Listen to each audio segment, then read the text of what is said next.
ডাক দিয়া বলতেছেন রুকাইনি, এতদিন আমাদের কথার দাম থাকবাই না থাক, কিন্তু কথা দিলাম ওই আব্দুল্লাহ বেটা মুহাম্মাদের যদি কাল্লা আলাদা করতে পারো, কথা দিলাম তোমাকে 100 লাল উট দেবই দেবো। কয় সত্যি দেবা? কহ দেব। কয় তাহলে 4টা প্রশ্ন করব। 1 নম্বর প্রশ্ন বলো দেখি আব্দুল্লাহ বেটা মুহাম্মাদের উচ্চতাটা কেমন? কয় বেশি উঁচাও নয় বেশি খাটোও নয়। 2 নম্বর প্রশ্ন বলো আব্দুল্লাহ বেটা মুহাম্মদ মোটা কেমন? কয় বেশি মোটাও নয় বেশি চিকনও নয়। কয় 3 নম্বর প্রশ্ন হলো আব্দুল্লাহ বেটা মুহাম্মদ খায় কি? ভাই একক তো খাইলে আর একক তো খাবার তার জোটে না, আর একক তো খাবার ঘরের মধ্যে থাকে না।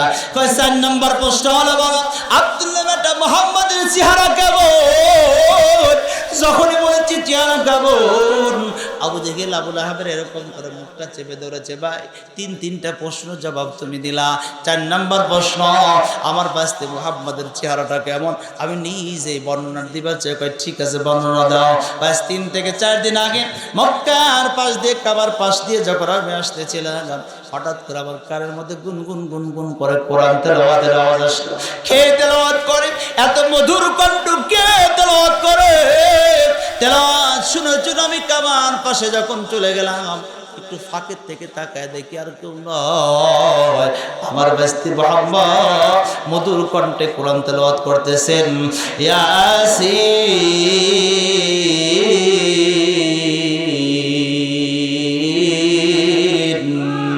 ওয়াল কুরআনিল হাকীম। মধুর কণ্ঠে কোরআন তেলাওয়াত করতেছে। আমি 1 পা 2 পা করে করে একেবারে কাবার পাশে যখন চলে গেলাম, হঠাৎ করে আমার বাস্তি মুহাম্মাদের কপালের দিকে আমার চোখ 2টা চলে গেল।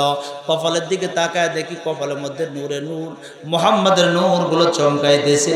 আকাশের মধ্যে তাকায় দেখি আকাশের মধ্যে চন্দ্র আছে, তার চন্দ্র আছে, তার চাঁদ আছে। চাঁদের দিকে আমি তাকাইলাম, আবার আমার বাস্তি মুহাম্মাদের কপালের দিকে তাকালাম, আমি আবার চাঁদের দিকে তাকালাম, আবার আমি বাস্তি মুহাম্মাদের কপালের দিকে তাকালাম। 3টা বার আকাশের চাঁদের দিকে তাকালাম। আকাশের চাঁদের দিকে তাকায় দেখি ওই কলঙ্কর দাগ দেখা যায়, কালো কালো দাগ দেখা যায়, কলঙ্কর দাগ দেখা যায়, কিন্তু আমার বাস্তি মুহাম্মাদের কপালের মধ্যে বিন্দু পরিমাণ কালো কোনো রেশ পর্যন্ত দেখা যায় না। বদ্ধ করে আবার বাইরে আবার রুকাইনা ডাক দিয়া বলে, রে আবু জেহেল আবু লাহাব, তোমরা 2 জন এবার কি করো? গেস্ট রুমের মধ্যে শুয়ে পড়ো। তোমরা 2 জন গেস্ট রুমের মধ্যে শুয়ে পড়ো। 2 জনকে গেস্ট রুমের মধ্যে যখন শোয়া দেওয়া হলো, এইদিকে রুকাইনা তার বউ কিনা যখন পাশের রুমের মধ্যে ঘুমাইয়া গেছে, হঠাৎ করে রুকাইনার বড় ঘুমটা ভেঙে গেল। রুকাইনা একবার পায়ের তালার মধ্যে এরকম করে পায়ের মধ্যে বিলকি মারতেছে, রুকাইনার ঘুমটা ভেঙে গেল। রুকাইনা ডাক দেওয়া, কিরে বিবি, কিছু সময় আগে ঘুমালাম, কেন তো আবার ঘুমটা ভেঙে দিলা? ভাই ভেঙে তার কারণ হলো, স্বামী আমার, তুমি শত শত মানুষের কাল্লা আলাদা করে দিয়েছ, কোনোদিন আমি তোমাকে বাধা দেই নাই, কোনোদিন আমি তোমাকে বাধা দেই নাই। আমি তোমার বিবি হইয়া ওই তরবারিগুলো ধার তুলে দিয়েছি, কোনোদিন বাধা দেই নাই। তবে আজকে তোমাকে অনুরোধ করবো, ওই আব্দুল্লাহ বেটা মুহাম্মদকে তুমি হত্যা করতে যাইও না। আল্লাহু আকবার বলে। কেন না বিবি, কি জন্য বলতেছিস? কোনদিন এই কথা বললি না, আজকে কেন বলিস রে বিবি? বিবি এবার চোখের পানি ফেলায় ডাক দেয়া বলে, স্বামী আমার, আবু লাহাব বলেছে আব্দুল্লাহ বেটা মুহাম্মদ বেশি উঁচাও নয় বেশি খাটোও নয়, স্বাভাবিক পর্যায়ের একজন মানুষ। কিন্তু আমি কিছু সময় আগে যখন ঘুমের মধ্যে গেলাম, স্বপ্নের ভিতরে দেখি ওই আব্দুল্লাহ বেটা মুহাম্মাদের পা 2টা আছে জমিনে, আর মাথা আছে আরশে আজিমে। পা 2টা আছে জমিনে আর মাথা আছে আরশে আজিমে। এ বিবি তুমি আর কি দেখলাম? হঠাৎ করে তাকায় দেখি আব্দুল্লাহ বেটা মুহাম্মাদের পায়ের পাশ দিয়ে একটা ডায়ের মতো কি যেন বিড়বিড় করে হাঁটাহাঁটি করতেছে। ভালো করে বুঝতেছিলাম না, ভালো করে খেয়াল করে দেখি আর কেউ নয়। ওই যে বিড়বিড় করে ঢাইটা লড়ালড়ি করতেছিল, ওটা আর কেউ নয়, তুমি আমার বীর পালোয়ান স্বামী রুকাইনা। ওই আব্দুল্লাহ বেটা মুহাম্মাদের এমন রহমাতাল লিল আলামিন, শুধুমাত্র কেবলমাত্র একটা পা তুমি আমার স্বামী রুকাইনা তোমার মাথার উপরে যদি দিয়ে দেয়, তুমি একেবারে চকলেটের মতো শৃঙ্গারের মতো একেবারে তুমি চ্যাপ্টা হয়ে যাইবা। কিন্তু তিনি বলেন রহমাতুল লিল আলামিন, পাটা বসায় দেয় না। ওই মানুষটাকে তুমি হত্যা করতে যাইও না। কেমন রহমাতুল লিল আলামিন খেয়াল করেন, 2 মিনিট একটু বলে দেই, খেয়াল করেন। আল্লাহ নবী আবু বকরকে নিয়ে হিজরত করে মক্কা থেকে মদিনার দিকে যখন রওনা দেয়, আবু বকর পিছে পিছে হেঁটে যায়। আল্লাহ নবীর সামনের দিকে হেঁটে যাচ্ছে। হঠাৎ করে আবু বকর তাকায় দেখে আল্লাহ নবী যে পা দিচ্ছেন, একটা পাথরের উপরে পা পড়ে, কিন্তু পাথরগুলো পাথর নাই, পাথরগুলো সব তুলা হয়ে যায়। আল্লাহ নবী পাথরের উপরে পা দেয়, পাথরগুলো আর পাথর থাকে না, পাথরগুলো সব তোলা হয়ে যায়। 1 কদম 2 কদম সামনে যাইতে আবু বকর চিন্তা করলেন, আল্লাহ নবী পাথরের উপরে পা দেয় আর পাথরগুলো তোলা হয়ে যায়, আমি পাথরের উপরে পা দিয়ে দেখি তো তোলা হয় কিনা। আবু বকর এবার পাথরের উপরে যখন পাটা লাগায় দিয়েছে, তাকায় দেখি না না, আল্লাহ নবীর জন্য যে পাথর তোলা হলো, কিন্তু আবু বকরের জন্য পাথর আর তোলা হয় না। আল্লাহর নবী কি আবু বকর ডাক দেয়া বলে, ইয়া রাসূলুল্লাহ, ইয়া হাবিবাল্লাহ, যদি কিছু না মনে করেন, আপনাকে আমি কোলের মধ্যে 2-4 কদম হাঁটবার চাই। আল্লাহর নবী তো বুঝে ফেলেছেন কি জন্য হাঁটবার চাই। ঠিক আছে আবু বকর, তুমি কোলের মধ্যে নিয়ে নাও। কোলের মধ্যে লইয়া আবু বকর এবার যখন হাঁটছেন, যেই পাথরের উপরে আল্লাহ নবী পা দিয়েছে, আবু বকর ওই পাথরের উপরে পা দিলেন, পাথর আর পাথর নাই, পাথরগুলো সব খোলা হয়ে যায়।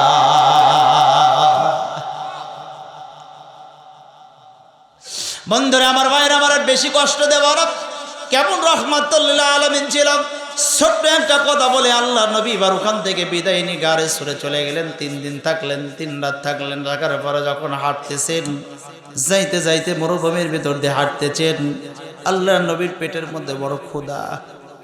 ও বন্ধুগণ আমার, ভাইরা আমার, ও মুসলমান ইমানদারেরা, আজকে হলো মিরাজের রাত, এই জন্য নবী সম্পর্কে পুরো আলোচনা করতেছি, খুব মনোযোগ দেন। ওই নবীকে আমরা চিনতে পারি নাই, যেই নবী উম্মতের কান্দারি নবী আমার। একজন সাহাবী জিজ্ঞাসা করেছে, ইয়া রাসূলুল্লাহ, হাবিবাল্লাহ, আপনি নবী হলেন কবে থেকে? আল্লাহ নবী ডাক দিয়ে বললেন, কুনতুম নাবিয়্যান ওয়াল আদামু বাইনা মালি ওয়াত তিন। আমি তখনও নবী ছিলাম যখন আদম আলাইহিস সালাতু ওয়াস সালামকে পানি এবং মাটির মধ্যে মিশ্রিত অবস্থায় ছিল। আমার কথা কি বোঝেন?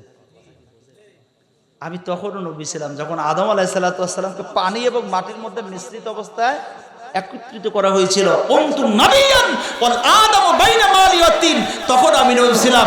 আরেকবার বলেন আল্লাহু আকবার, আরেকবার বলেন আল্লাহু আকবার। কেমন নবী পেয়েছিলাম খুব খেয়াল করেন, আমরা কেমন নবী পেয়েছি। ও মুসলমান, হাঁটতে হাঁটতে যাইতে যাইতে আল্লাহ নবী আবু বকরকে ডাক দিয়া বলেন, আবু বকর, এ আবু বকর, পেটের মধ্যে বড় ক্ষুধা, দেখো তো আশেপাশে কোনো বাড়িঘর দেখা যায় কিনা। হয়তো বা 3 থেকে 4 মিনিট সময় লাগবে ভাই, এরপর আমার আলোচনা শেষ হয়ে যাবে। খুব খেয়াল করেন, আমি জানি আলোচনা সমাপ্ত করা যাবে না রে ভাই। ও বন্ধুগণ, এবার আল্লাহ নবীর সাহাবী আবু বকর ডান দিকে তাকায় দেখে কোনো বাড়িঘর নাই, বাম দিকে তাকায় দেখে কোনো বাড়িঘর নাই। মরুভূমি আর মরুভূমি, মরুভূমির মধ্যে বাড়ি পাবে কোথায়? কোনো বাড়িঘর নাই। ডাক দিয়ে বলে, ইয়া রাসূলুল্লাহ, নাই নাই, কোনো বাড়িঘর নাই। আল্লাহ নবী কয়েক কদম সামনে যাইয়া ডান দিকে যখন তাকাইলেন, দেখে একটা ঝুপড়ি, একটা ঘর দেখা যায়। ডাক দিয়ে আবু বকর, দেখো একটা ঘর দেখা যায়, ঘরের সামনে যা সালাম দিয়ে বলো, দেখো ঘরের মধ্যে কোনো খাবার আছে কিনা দেখো। আবু বকর যাইয়া ঘরের সামনে যা সালাম দিয়ে দিলেন, আসসালামু আলাইকুম ইয়া আহলাল বাইত। কি আমরা কি বাড়িতে যা সালাম দেই, বিবিদের সালাম দেই? কেন দেই না? কার কার বউ আছে একটু হাত তোলেন তো, বউ কাদের আছে? কেরে বাসা বউ নাই? হ্যাঁ, যারা বিয়ে করেছেন, মানে যাদের বিবি আছে, তারা একটু হাত তোলেন না, তোলেন না, তোলেন তোলেন, দেখি লিল্লাহ তাকবীর। ওই যে চাচার মনে হয় বউ নাই রে, বারে মারা গেছে, আছে আলহামদুলিল্লাহ। এই যারা আপনারা হাত তুলেছেন, বিবাহ করেছেন, যাদের যাদের বউ আছে, এই আপনারা কি সালাম দেন? কেউ দেন না, একজনও নাই।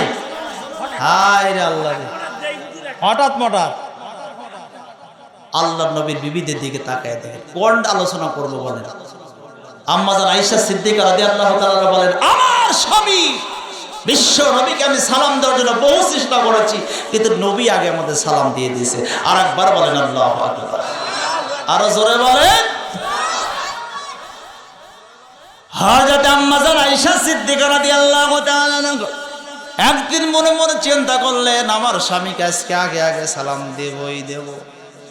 চিন্তা ভাবনা করে দরজার পাশে একেবারে আড়ালে এবার দাঁড়ায় রইলেন। আল্লাহ নবী ওই দিন দরজার পাশে এনে আসে অনেকটা ফাঁকের থেকেই সালাম দিয়েছে। সুবহানাল্লাহ, কেমন মহাব্বত ছিলেন স্বামী স্ত্রীর মধ্যে। বন্ধুগণ আমার ভাইরা, আর আমরা সারা দেশে আমরা ঘোরাঘুরি করব, সারা পাবনাতে ঘোরাঘুরি করব, কোনো সমস্যা নাই। কিন্তু বাড়িতে আসলে বিবির সাথে একেবারে ভ্যাকসার মতো হয়ে যায়।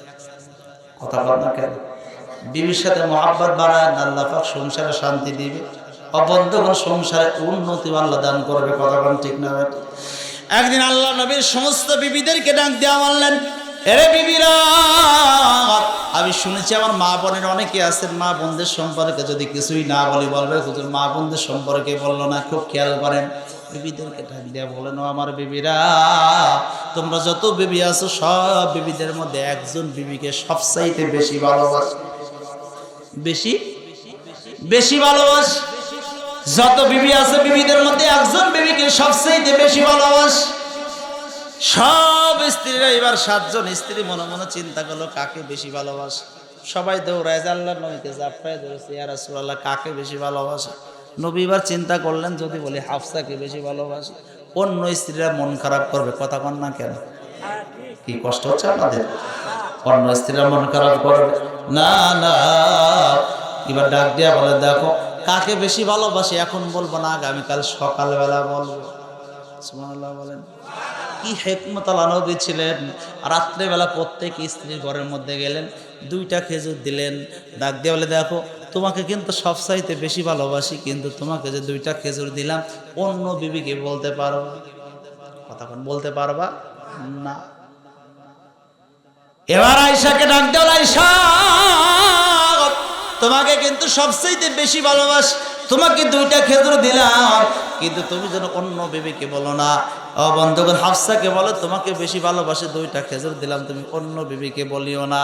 সব স্ত্রীদেরকে এই কথা ওয়াজ করে যখন সকালবেলা এবার আল্লাহ নবী যখন বসছেন, সব স্ত্রীগুলো ঘিরে ধরে ডাক দিয়া বলতেছে, ইয়া রাসূলুল্লাহ আপনি বলেছেন সকালবেলা বলবেন সবচাইতে বেশি ভালোবাসবেন, আমাদের বিবিদের মধ্যে কাকে বেশি ভালোবাসেন একটু বলে দেন।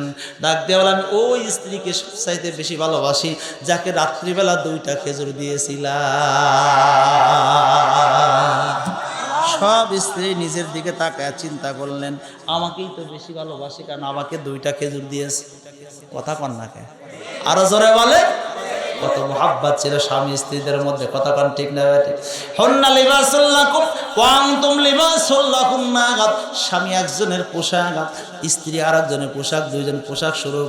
কিন্তু আমরা 2জন 2 বালিশে শুই, একজন শুই ওই দিকে আরেকজন শুই এই দিকে, মাঝখানে শুই শয়তান। কথা কন না কেন? আরো জোরে বলেন। এই সুযোগ দেওয়া যাবে? কথা কন দেওয়া যাবে? কষ্ট হচ্ছে তাই না? বন্ধুগণ আমার ভাই আমার খেয়াল করেন, আবু বকর এবার ঘরের সামনে যা সালাম দিলেন, আসসালামু আলাইকুম ইয়া আহলাল বাইত। ঘরের ভিতর থেকে একজন মহিলা সালামের জবাব দেয়। ওই মহিলার নাম হলো উম্মে মাবাদ। 4 মিনিট সময় লাগবে, 4 মিনিট থেকে 5 মিনিট সময় লাগবে। উম্মে মাবাদ। আর উম্মে মাবাদের স্বামীর নাম হলো আবু মাবাদ। উম্মে মাবাদকে ডাক দিয়ে বললেন, এরে উম্মে মাবাদ, আমাদের 2জনের পেটের মধ্যে বড় ক্ষুধা, 3 দিন 3 রাত কোনো কিছুই খাই নাই। তোমাদের ঘরের মধ্যে যদি একটু খাবার থাকে, একটু খাবারের ব্যবস্থা তুমি করে দাও। উম্মে মাবাদ ডাক দিয়া বলে, আরে পথিক, আমার ঘরের মধ্যে কোনো খাবারের কোনো ব্যবস্থা নাই। কি খাবার দেব বলো? ঘরের মধ্যে কোনো খাবার নাই। আমার স্বামী গেছে মাঠে ছাগল চড়াইতে, আমার ঘরের মধ্যে কোনো খাবার নাই। আবু বকর ডাক দিয়া বলে, ইয়া রাসূলুল্লাহ ইয়া হাবিবাল্লাহ, উম্মে মাবাদের ঘরের মধ্যে কোনো খাবার নাই। আল্লাহর নবী এবার ডাক দিয়ে বললেন, আরে আবু বকর, উম্মে মাবাদকে ডাক দিয়ে বলু, একটু যদি ঘরের খাবার না থাকে, একটু যদি আরামের জন্য, রেস্টের জন্য যদি ঘরের মধ্যে জায়গা দেয়, আমরা একটু আরাম লইয়া রেস্ট নিয়ে আবার সামনের দিকে রওনা দিবার চাই। আবু বকর ডাক দিল, উম্মে মাবাদ, আমরা একটু রেস্ট নিবার চাই, ঘরের মধ্যে কি জায়গা হবে? পায় না, ঘরের মধ্যে জায়গা নাই, কোথায় আমি থাকতে দেবো বলো? একটা মাত্র ঘর, আর আমার স্বামী আমাকে পর্দার ভিতরে রাখি, আমি কেমনি করে তোমাদেরকে ঘরে থাকতে দেই বলো? না না, ঘরের মধ্যে কোনো ব্যবস্থাও নাই, খাবারও নাই, থাকারও কোনো ব্যবস্থা নাই। আল্লাহ নবী, বিশ্ব নবী আবু বকরকে নিয়ে যখন সামনের দিকে যখন রওনা দিয়েছেন, এমন সময় আল্লাহ নবী ডান দিকে তাকায় দেখে, আল্লাহ নবী ডান দিকে তাকায় দেখে ঠিক পূর্ব কর্নারের ভিতরে আম্মে মাবাদের ঘরের সামনে একটা ছাগল বাঁধা রয়েছে। আর একবার একটু চিল্লায় বলা যায় না সুবহানাল্লাহ। আল্লাহ নবী ডাক দিয়ে আবার, আবু বকর, এই যে দেখো একটা ছাগল দেখা যায়, এই আবু বকর, উম্মে মাবাদকে বলো অনুমতি যদি দেয়, ছাগল থেকে দুধ দহন করে আমি আর তুমি পান করবার চাই, বাড়িতেও কিছু দিয়ে যাইতে চাই। এবার উম্মে মাবাদকে যখন বলা হলো, আরে উম্মে মাবাদ, ওই যে ছাগল দেখা যায়, দুধ দহন করবার চাই, অনুমতি যদি দেয়, একটু দুধ দহন করে আমরা খাবার চাই। ডাক দিয়ে বলে, দেখো দেখো, না না, এই ছাগলটা হলো অসুস্থ ছাগল, মারি দিন অসুস্থ ছাগল, এই জন্য আমার স্বামী সব ছাগল করে মাঠের মধ্যে চড়াইতে গেছে, এই ছাগলটাকে বেঁধে এখানে রেখে গেছে। না না, অসুস্থ ছাগল কেমনে করে দুধ দেবে বলো? আল্লাহ নবী ডাক দেয়া বলে, আরে আবু বকর, উম্মে মাবাদকে বলো অনুমতি যদি দেয়, তাহলে অসুস্থ ছাগল থেকেই দুধ দহন করবার চাই। আর একবার একে চিল্লায় বলা যায় না সুবহানাল্লাহ। এক পর্যায়ে যখন রাজি হয়ে গেলেন, ঠিক আছে তোমরা পারলে দুধ দহন করো।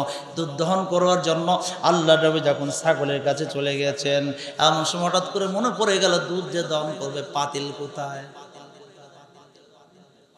কি হলো ভাই, কষ্ট হচ্ছে নাকি ভাই? আমি শেষ করে দেবো ভাই, একেবারে শেষ পন্থে আসছে। আপনাদের ধৈর্য দেখে আমি একেবারে স্টোরেজ হয়ে গেছি, আলহামদুলিল্লাহ। খেয়াল করেন, এখন দুধ দহন করতে গেলে পাতিলের দরকার আছে না নাই? কথা কর আছে না নাই? পাতিল পাবে কোথায়? নাই নাই, পাতিল নাই। আল্লাহ নবী আবু বকরকে ডাক দেওয়া, আবু বকর, দুধ যে দহন করবো, পাতিল নাই, দাও। উম্মে মাবাদকে বলো, দেখো একটা পাতিলের কোনো ব্যবস্থা করতে পারে কিনা। উম্মে মাবাদকে পাতিলের কথা যখন বলেছে, উম্মে মাবাদ রাগ করে ডাক দেওয়া বলে, না দুইজন কি পাগলা হয়েছে কিনা? অসুস্থ ছাগল দুধ দিবে কোথার থেকে, আবার পাতিল চায়? ছোট্ট একটা পাতিল দিয়ে দিলেন।